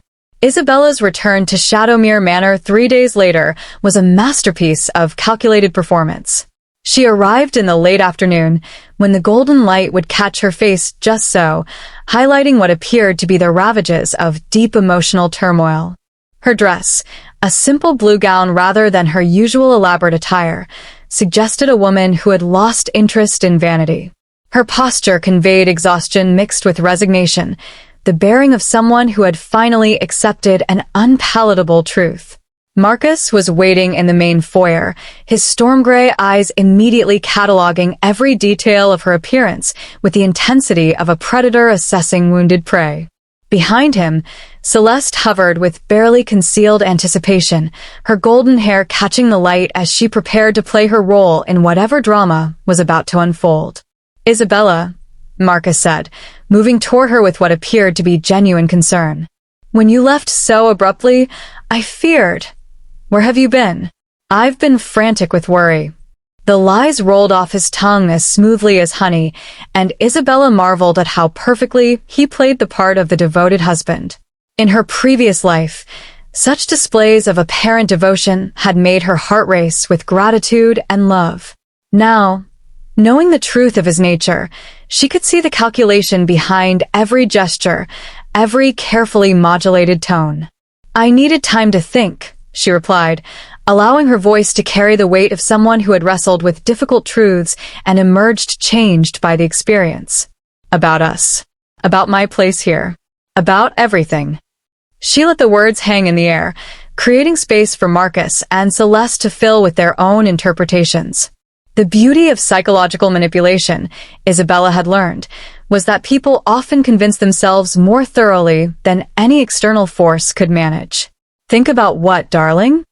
Celeste stepped forward with perfectly calibrated concern, reaching out to clasp Isabella's hands on her own. "You look so pale, so troubled. What happened?" Isabella allowed herself to be drawn into Celeste's embrace, noting how her former friend's fingers pressed just slightly too firmly against her back, a possessive touch disguised as comfort. She could smell the other woman's perfume, something expensive and cloying that had once seemed sophisticated, but now struck her as artificially sweet, like poison disguised as nectar. "I went to see my family," Isabella said quietly, pulling back from the embrace to meet both their eyes in turn. "I needed their counsel about some disturbing rumors I'd been hearing." The reaction was immediate and telling. Marcus's jaw tightened almost imperceptibly, while Celeste's blue eyes sharpened with something that might have been panicked before she managed to school her expression back to concerned innocence. "Rumors?" Marcus asked, his tone carefully neutral. "What kind of rumors could possibly disturb you so deeply?" Isabella moved further into the foyer, ostensibly to set down her traveling bag, but actually to position herself where she could observe both of their faces more clearly. The afternoon light streaming through the tall windows would illuminate their micro-expressions while leaving her own features partially shadowed, a strategic advantage in this most delicate phase of her performance. The kind that makes a woman question everything she thought she knew about the people closest to her. Isabella replied, her voice carrying just the right note of pain mixed with resignation. The kind that forces her to examine her marriage, her friendships, her entire life with new eyes. Celeste moved closer, her face a picture of sympathetic concern. Oh, Isabella, surely you don't believe idle gossip over the evidence of your own experience? Some people delight in spreading malicious stories about successful couples. Jealousy can make people cruel. It was exactly the response Isabella had expected, an attempt to dismiss any accusations as the product of envious outsiders while reinforcing Isabella's supposed dependency on her manipulator's version of reality. That's what I told myself at first, Isabella said, allowing her voice to crack slightly with emotion.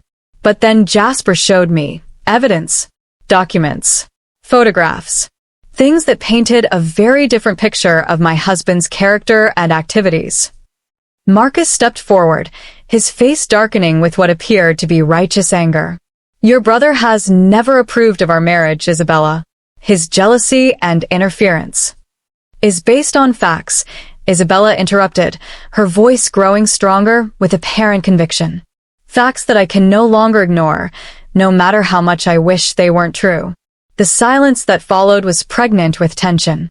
Isabella could practically see the wheels turning in both Marcus and Celeste's minds as they tried to assess how much she actually knew, how much damage Jasper might have done to their carefully constructed deception. What kind of facts? Celeste asked finally, her voice barely above a whisper. Isabella moved to the window, gazing out at the gardens where she had once walked in blissful ignorance of her husband's true nature. The late afternoon sun cast long shadows across the perfectly manicured lawns, and she found herself thinking of all the other women who had stood in similar positions, trusted similar lies, and died for their faith in false promises. Facts about Marcus's first wife, she said quietly. About the circumstances surrounding her death. About certain financial irregularities that coincided with her unfortunate accident. The words hit their target with devastating precision. Isabella caught Marcus's reflection in the window glass and saw his face go pale, saw his hands clench into fists at his sides before he managed to regain control of his expression. Lionel's death was a tragedy, Marcus said, his voice tight with controlled emotion that might have been grief or might have been fear. Bringing up such painful memories serves no constructive purpose. Unless those memories reveal a pattern, Isabella replied, turning back to face them both. Unless they suggest that some accidents aren't as accidental as they appear. Celeste's laugh was just slightly too sharp, too forced to be genuinely dismissive. Isabella, darling, surely you're not suggesting that Marcus had something to do with his first wife's death? The very idea is absurd. Is it? Isabella asked, her green eyes moving between them with newfound steel. Is it absurd to question why so many women who threaten Marcus's interests seem to meet untimely ends? Is it absurd to wonder about the convenient timing of these tragedies? The accusation hung in the air like a sword suspended by a thread. Isabella could see the moment when both Marcus and Celeste realized that their carefully constructed facade was beginning to crumble, that the naive and trusting woman they had manipulated so successfully was gone, replaced by someone far more dangerous. You're hysterical, Marcus said finally, his voice carrying the first hint of the cold authority that lurked beneath his charming exterior. Grief and paranoia have clearly affected your judgment. Perhaps you should rest. Allow yourself time to process these disturbing fantasies properly. It was a classic manipulation technique, dismissing her accusations as the product of feminine hysteria while positioning himself as the rational, long-suffering husband dealing with an unstable wife. In her previous life, such tactics had been devastatingly effective. Now, they simply confirmed everything Dmitri had told her about Marcus's methodology. I'm not hysterical, Isabella replied calmly. I'm finally awake. Finally able to see the truth that was hidden beneath all the pretty lies and romantic gestures. She moved closer to Marcus, close enough that she could see the flecks of amber in his gray eyes, close enough that her enhanced senses could detect the subtle changes in his scent that indicated rising stress levels. "Tell me, husband," she said softly, the endearment carrying a weight of irony that made him flinch. "When did you decide I had to die? Was it before or after you convinced Celeste to help you destroy me?" The direct accusation shattered whatever remained of their pretense. Marcus's face went from pale to flushed with rage, while Celeste took an involuntary step backward as if Isabella had physically struck her. "You have no idea what you're talking about," Marcus snarled, his charming mask finally slipping completely. "Your brother has filled your head with lies and paranoid fantasies." "My brother showed me proof," Isabella countered, her voice growing stronger with each word. "Bank records, correspondence, witness statements, a pattern of behavior stretching back more than a decade." She was embellishing the truth, of course. While Dimitri's evidence was comprehensive, she hadn't shared all of it with Jasper yet. But the psychological pressure was having the desired effect. Both Marcus and Celeste were clearly struggling to maintain their composure, their carefully rehearsed responses crumbling under the weight of accusations they hadn't expected. "Even if such evidence existed," Celeste said, her voice carrying a desperate edge, "what would you do with it? Who would believe the word of a jealous brother over the testimony of respected pack leaders?" Isabella smiled, and for the first time since her return, allowed some of her true nature to show through.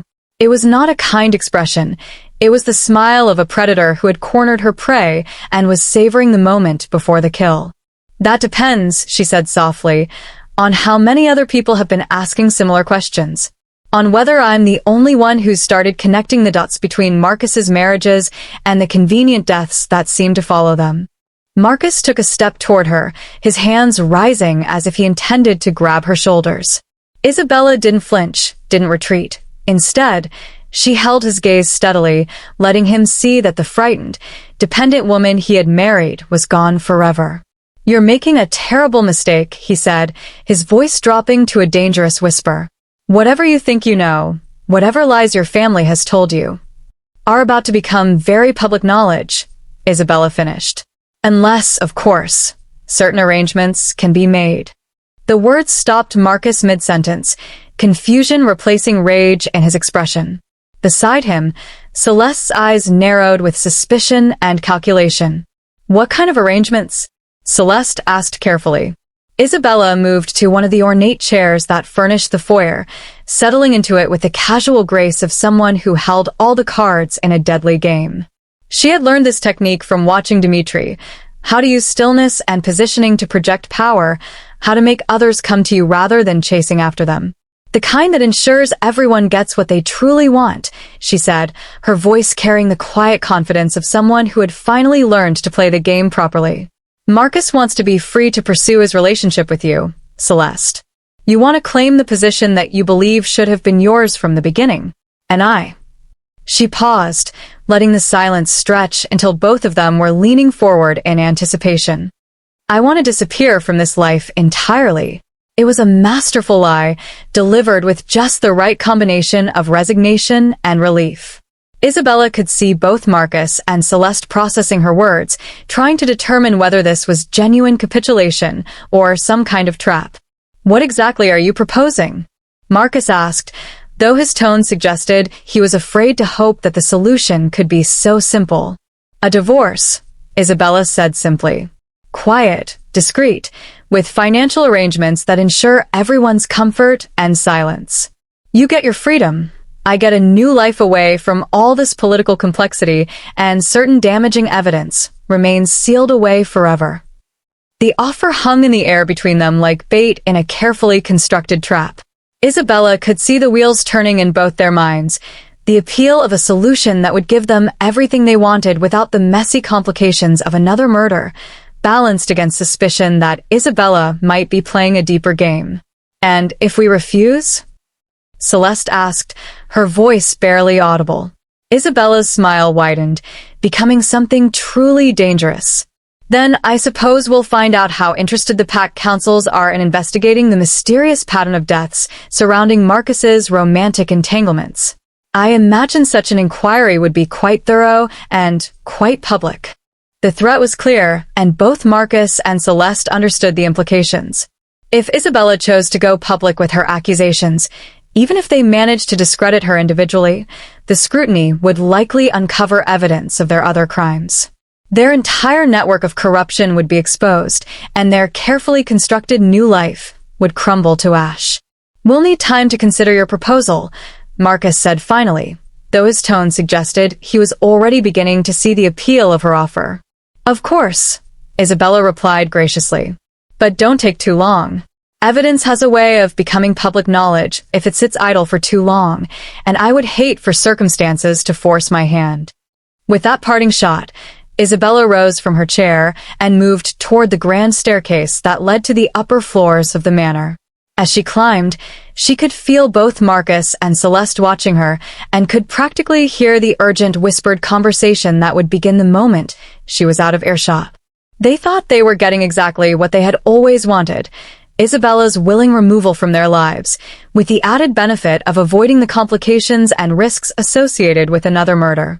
They had no idea that they were walking directly into the most sophisticated trap ever laid for them.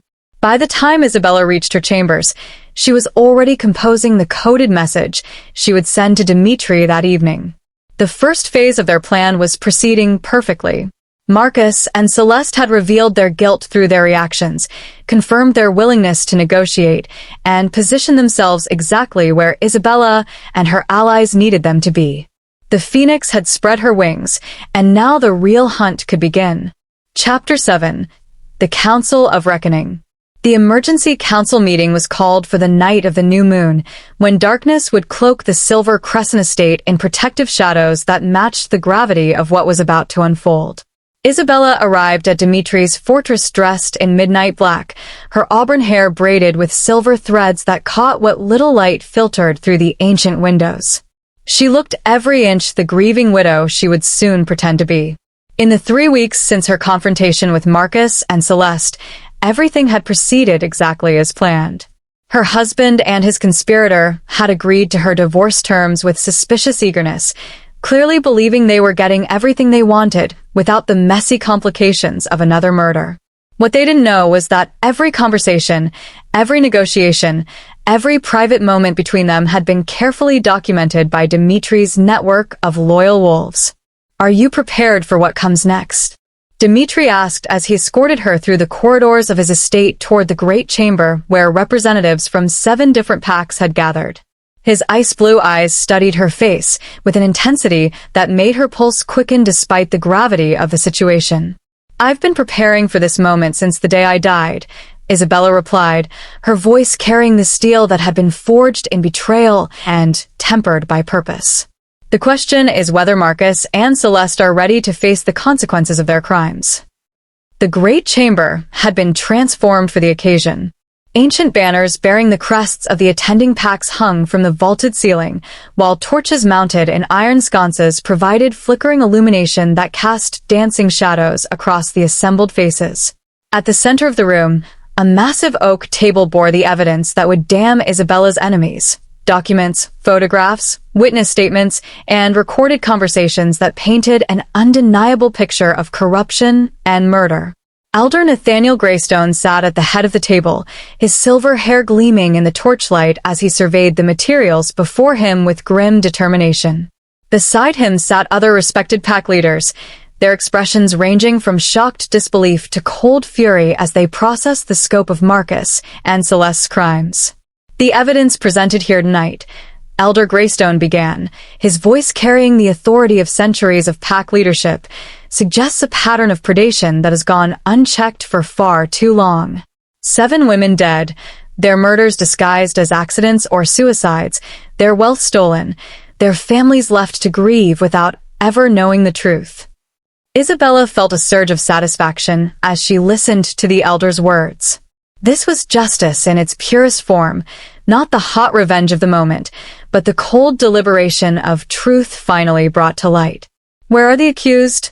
asked Alpha Morgana Blackwater, her dark eyes flashing with barely contained rage. "Surely they deserve the opportunity to face these charges directly."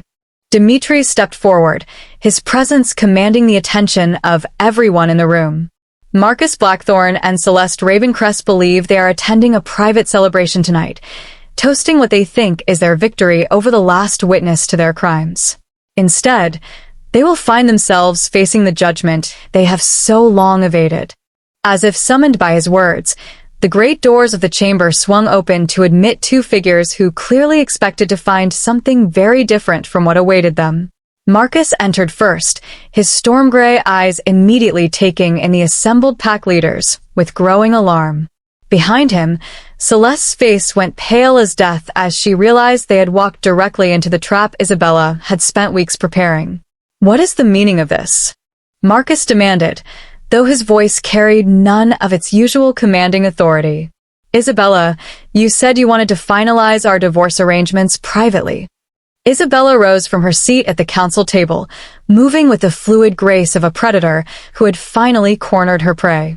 In the torchlight, her emerald gown seemed to shimmer like liquid fire, and her green eyes burned with the cold flame of justice finally served. "I lied," she said simply, her voice carrying clearly through the sudden silence. "Just as you lied when you promised to love and protect me. Just as you lied when you claimed Lina died in an accident. Just as you've lied about everything since the moment we met." Marcus's face flushed with rage, his hands clenching into fists at his sides. "You have no proof of anything beyond your own paranoid fantasies." "Actually," Elder Greystone interrupted, his voice cutting through Marcus's bluster like a blade, "we have quite extensive proof. Months of recorded conversations, financial records showing the pattern of inheritance theft, witness statements from pack members who saw things they were too frightened to report at the time." Celeste stumbled backward, her blue eyes darting between the council members as she searched desperately for any sign of sympathy or support. What she found instead were faces carved from stone, unmoved by her beauty or her tears. "This is a conspiracy," she whispered, her voice breaking with panic. "They're trying to frame us for crimes we never committed. Isabella is jealous, bitter about our love." "Your love." Isabella's laugh was sharp as breaking crystal. "Is that what you call systematic murder? Is that how you justify destroying innocent lives for material gain?" Dmitri moved to stand beside Isabella, his presence lending weight to her accusations while his ice-blue eyes fixed on Marcus with predatory intensity. "Tell me, Marcus, how does it feel to be on the receiving end of a perfectly executed plan? To realize that you're not the cleverest predator in the forest?" "You have no authority here," Marcus snarled, though his bravado was beginning to crack under the weight of the evidence arrayed against him. "This is pack territory business, not some interterritorial tribunal." Alpha Morgana laughed, the sound holding no humor whatsoever. "When your crimes cross territorial boundaries, when your victims come from multiple packs, it becomes everyone's business. The evidence shows that your conspiracy extended far beyond simple domestic disputes." Elder Greystone stood, his aged frame still commanding respect and attention despite his advanced years. "Marcus Blackthorn, you stand accused of the premeditated murders of 7 females, conspiracy to commit fraud, theft of pack resources, and corruption of pack leadership. How do you answer these charges?" The formal nature of the accusation seemed to break something inside Marcus. His careful composure crumbled completely, revealing the snarling predator that had always lurked beneath his charming exterior. "You think you've won," he spat, his gray eyes fixed on Isabella with pure hatred. "You think exposing me will somehow bring back your precious innocence? You're just as ruthless as I am now, just as willing to destroy lives to get what you want." "You're right," Isabella replied calmly, moving closer until she was near enough to see the flecks of amber fear in his eyes. "I am ruthless now. I am willing to destroy lives, specifically, the lives of those who prey on innocence. The difference between us, Marcus, is that my targets actually deserve what's coming to them." Celeste made a desperate lunge toward the chamber doors, clearly hoping to escape before the full weight of justice could fall upon her. She made it 3 steps before Devin Nightcrest, Isabella's former dance partner who had proven to be every bit the honorable wolf she had hoped, intercepted her with gentle but implacable force. I don't think so, he said quietly, his dark eyes holding none of the warmth they had shown Isabella during their dance. You've run from consequences long enough. The sight of Celeste being restrained seemed to break the last of Marcus's control. With a roar of pure rage, he launched himself at Isabella, his hands reaching for her throat with murderous intent. But Isabella was no longer the helpless victim he had killed in her previous life. Enhanced by her supernatural rebirth and trained by weeks of preparation with Dimitri, she moved with fluid precision, sidestepping his attack while delivering a strike to his solar plexus that dropped him to his knees. 7 women, Isabella said, standing over Marcus's gasping form while her voice rang through the chamber with the authority of justified vengeance. 7 innocent lives destroyed for your greed and ambition. Lina Morningstar, who loved you truly and died for discovering your theft. Seraphina Moonwhisper, who tried to expose your crimes and was murdered for her courage. 5 others whose names deserve to be remembered, whose deaths demand justice. She knelt beside Marcus's prone form, her voice dropping to a whisper that somehow carried more menace than any shout. You killed me too, Marcus. You poisoned my tea, strangled the life from my body, watched me die on our bedroom floor, while you planned your new life with my murderer. But the moon goddess had other plans. Marcus's eyes widened with something beyond fear, with the terrible recognition that forces beyond his understanding had intervened in his carefully laid plans. That's impossible, he gasped. You're alive, you're here? I am here because justice demanded it, Isabella replied, rising to her feet with regal grace. Because 7 women's deaths cried out for balance, and the universe finally answered. Elder Greystone moved to stand beside Isabella, his ancient voice carrying the weight of final judgment. Marcus Blackthorn, Celeste Ravencrest, you are hereby found guilty of murder, conspiracy, theft, and corruption. Your pack rights are stripped, your territories forfeit, your lives now held in trust by this council until appropriate punishment can be determined. The formal pronouncement seemed to echo through the chamber with supernatural weight, as if the very stones of Dimitri's fortress were bearing witness to this moment of justice finally served. What will happen to them? Isabella asked, though part of her already knew the answer. Execution. Alpha Morgana replied without hesitation. Public execution, with full disclosure of their crimes to ensure that others understand the consequences of such predation. Isabella felt a complex mixture of satisfaction and sorrow wash over her. Justice was finally being served, but it could not bring back the 7 women who had died for Marcus and Celeste's greed. It could not restore the innocence they had stolen or heal the families they had destroyed. But it could ensure that their pattern of predation ended forever. When? Dimitri asked, his voice carrying the cold satisfaction of someone whose long-sought revenge was finally within reach. Tomorrow night, Elder Greystone replied. At the stroke of midnight, when the moon is dark and justice can be served without the light of mercy to soften its edge. As the council members began discussing the specific arrangements for the execution, Isabella found herself moving to one of the great windows that overlooked the 3 valleys below. The view was spectacular even in darkness, miles of forest and meadows stretching toward distant mountains that were barely visible against the star-filled sky. Tomorrow night it will be over. Marcus and Celeste would pay the ultimate price for their crimes, and she would finally be free to build a new life from the ashes of her old one. But freedom, she realized, felt different than she had expected. Not like the lifting of a great weight, but like the settling of a profound responsibility. 7 women had died because no one had been strong enough or clever enough to stop Marcus and Celeste's predations. Now, Isabella carried the obligation to ensure that such things never happened again. Regrets. Dimitri's voice came from behind her, soft and understanding.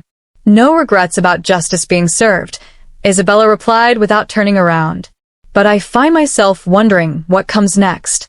Revenge has been my driving force for so long. What do I do when it's finally complete? Dimitri moved to stand beside her, his presence warm and reassuring in the cool night air. You live, he said simply. You build something better from the ruins of what was destroyed.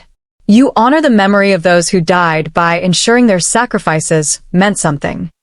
Isabella turned to face him, studying his expression in the dim light filtering through the window. Is that what you plan to do? Now that Serafina's death has finally been avenged.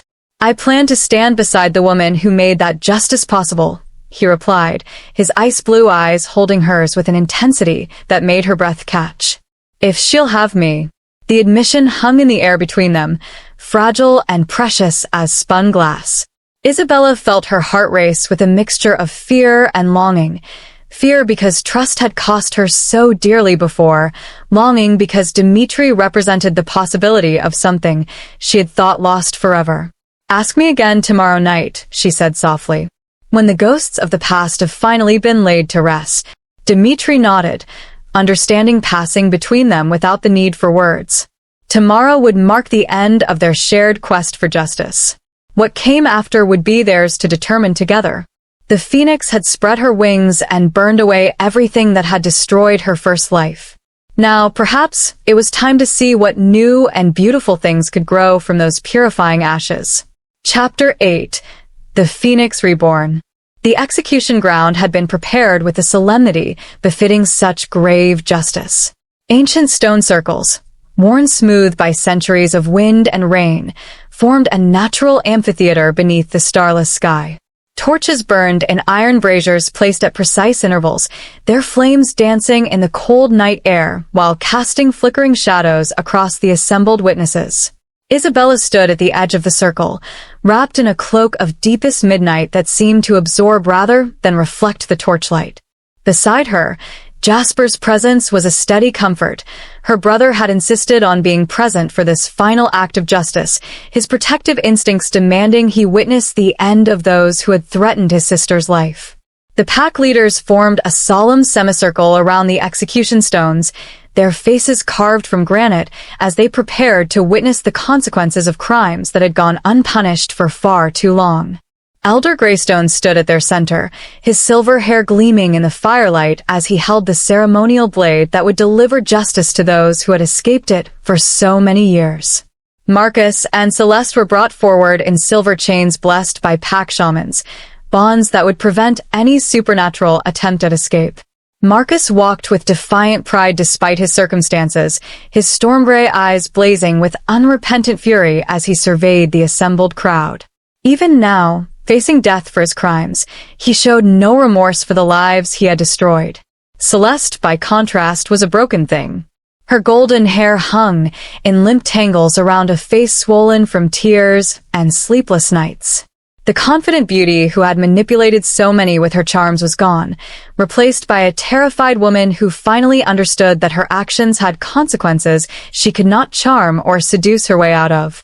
Marcus Blackthorn, Elder Greystone's voice rang out across the stone circle with the authority of centuries. Celeste Ravencrest, you have been found guilty of the murders of 7 innocent women, of theft, conspiracy, and the corruption of sacred pact bonds. Do you have any final words before justice is served? Marcus straightened, his chin raised in a final act of defiance.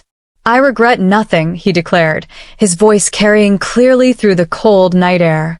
The weak deserve to be consumed by the strong. If you fools choose to punish strength and reward weakness, then your packs will fall to those with greater vision.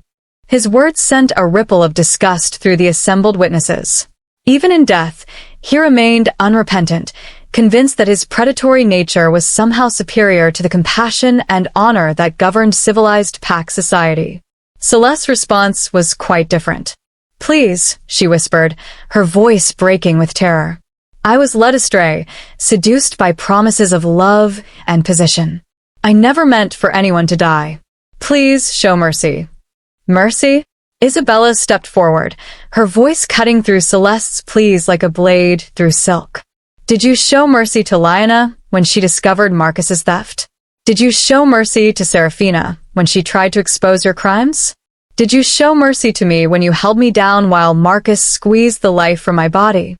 The last accusation sent shockwaves through the assembled witnesses. Isabella had not shared the specific details of her own murder before tonight, and the raw brutality of the act stripped away any lingering sympathy for the condemned conspirators.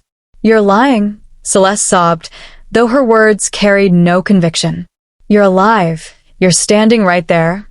"I am alive because forces beyond your understanding decreed that justice demanded it," Isabella replied, her voice carrying an otherworldly authority that made several pack members step back in awe. "I am here because 7 women's deaths cried out for balance, and the moon goddess herself answered that call." As if summoned by Isabella's words, the clouds that had been covering the night sky began to part, revealing the dark circle of the new moon surrounded by a corona of silver light that seemed to pulse with supernatural energy. The phenomenon was unprecedented. New moons were supposed to be invisible, yet this one blazed with ethereal radiance that bathed the execution ground in ghostly illumination.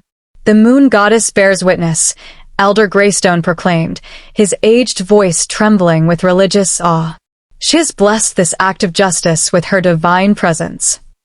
Dimitri moved to stand beside Isabella, his ice-blue eyes reflecting the supernatural moonlight as he addressed the condemned pair one final time. "Your crimes end tonight," he said quietly, though his words carried to every corner of the stone circle. "But the memory of your victims will live on, honored and remembered by those who survived to ensure justice was finally served." The ceremonial execution was swift and final. Elder Greystone's blade, blessed by ancient rituals and sharpened by righteous purpose, delivered justice with the precision that had been denied for far too long. Marcus faced his death with the same arrogant defiance he had shown in life, while Celeste's final moments were marked by the terror of someone who finally understood the true cost of her choices. As the last echoes of the ceremony faded into silence, Isabella felt something fundamental shift within her soul.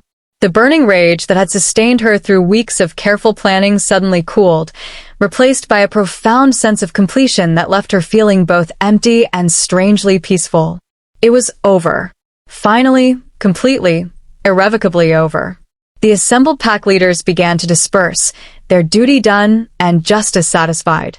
But Isabella remained standing beside the execution stones, her eyes fixed on the supernatural radiance of the impossible new moon that continued to shine overhead like a beacon of divine approval. "How do you feel?" Jasper asked quietly, moving to place a protective arm around his sister's shoulders.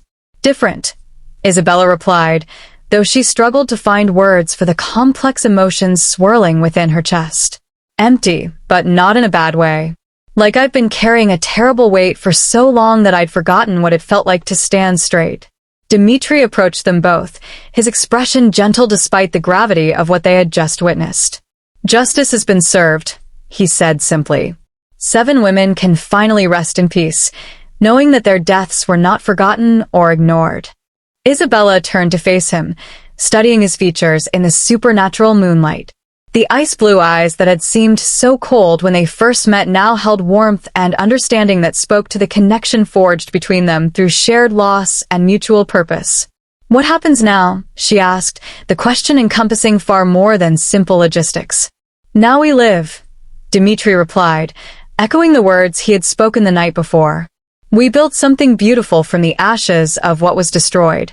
We honor the memory of those we've lost by ensuring their sacrifices created something meaningful." Isabella felt her heart race with a mixture of anticipation and lingering fear. The woman who had married Marcus Blackthorne had been naive, trusting, eager to believe in fairy tale endings and perfect love.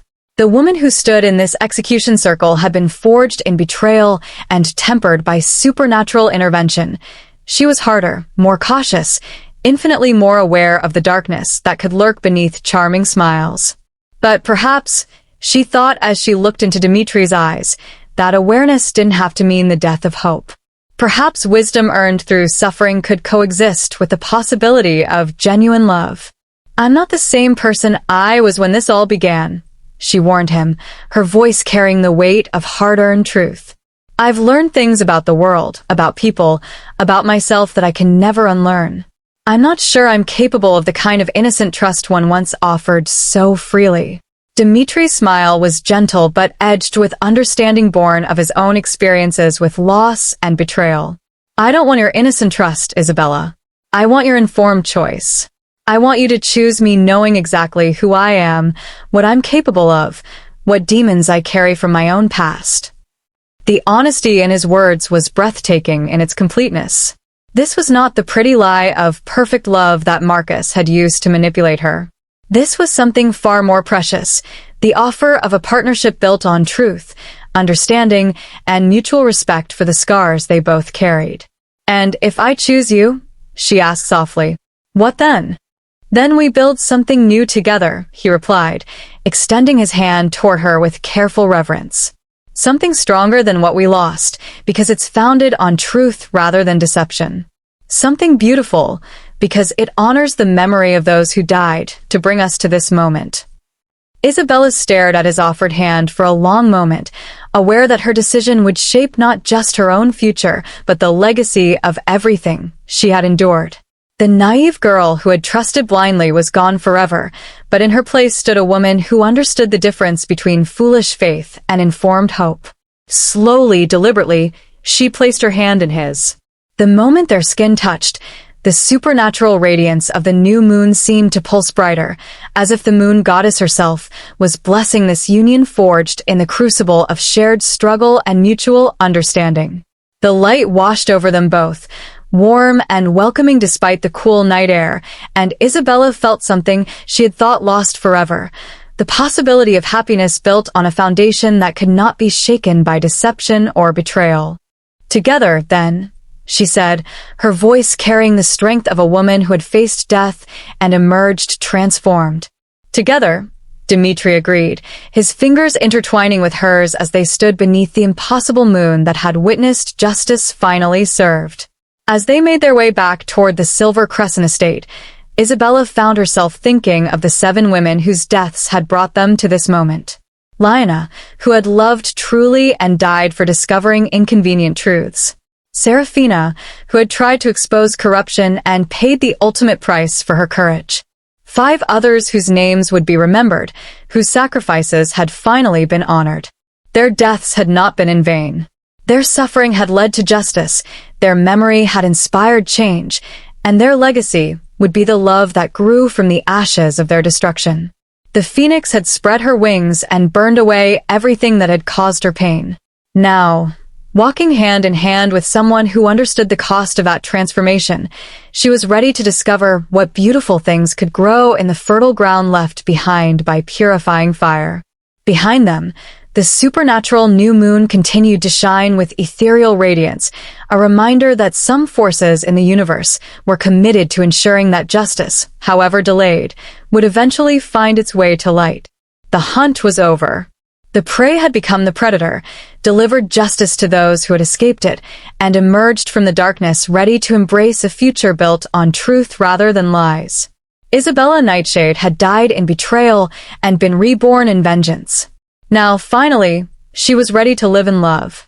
1 year later, the garden party at the Silver Crescent estate was a celebration of life in all its complex beauty.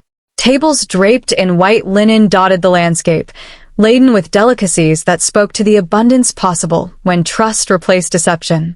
Pack members from across the Northern Territories had gathered to witness something unprecedented, the mating ceremony of 2 alphas whose love had been forged in the crucible of shared purpose and mutual understanding.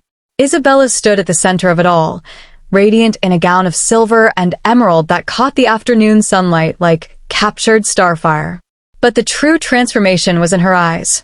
No longer the naive trust of her first marriage or the cold calculation of her quest for vengeance, but the warm confidence of a woman who had faced the worst the world could offer and emerged stronger for the experience. Beside her, Dmitri wore the satisfied expression of a man whose patience had been rewarded beyond his wildest dreams. Their union represented more than simple romance.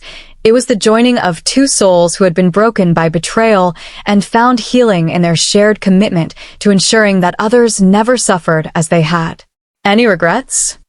Jasper asked his sister as he prepared to perform the ceremonial handfast that would bind them as mates before pack law and divine witness. Isabella looked out over the assembled guests. Devon Nightcrest, now serving as her personal guard and trusted friend, Elder Greystone, whose wisdom had helped deliver justice to those who had escaped it for too long, Alpha Morgana, and the other pack leaders who had ensured that Marcus and Celeste's crimes were fully exposed and their network of corruption dismantled. "No regrets," she said firmly. "Only gratitude for the journey that brought us here." As the ceremony began and the ancient words of commitment were spoken, Isabella felt the presence of those who could not be there, 7 women whose deaths had been avenged, whose memory had inspired change, whose sacrifice had made this moment of joy possible. The phoenix had risen from the ashes, spread her wings, and learned to soar in skies cleared of the predators who had once darkened them. Love, she had discovered, was not the naive trust of innocence, but the informed choice of wisdom, infinitely more precious because it was given freely by someone who understood its true worth. The moon goddess smiled down upon the celebration, her blessing evident in the gentle breeze that carried the scent of new flowers and the promise of seasons yet to come. Justice had been served, love had triumphed, and the future stretched out before them like an unwritten story waiting to be filled with all the beautiful things that could grow from the ashes of what had been destroyed. Isabella Nightshade had found her happy ending, but more importantly, she had learned that the best fairy tales were not those that began with once upon a time, but those that ended with and they lived truthfully ever after. The end. Thank you for joining us tonight for this tale of betrayal, justice, and redemption, Moonlit Souls. If Isabella's journey of transformation moved you, if her quest for justice stirred something within your own spirit, don't forget to howl at that like button and share this story with your pack. Subscribe to Wolf Heart Tales for more supernatural romances where love conquers all, truth triumphs over deception, and those who prey upon innocence finally face the consequences they've so long evaded. Until the next moon rises and calls us together again, may your own hearts find the courage to face difficult truths and the wisdom to distinguish between love and its clever imitations. This has been Blood Moon Redemption, and you have been the most wonderful pack to howl alongside.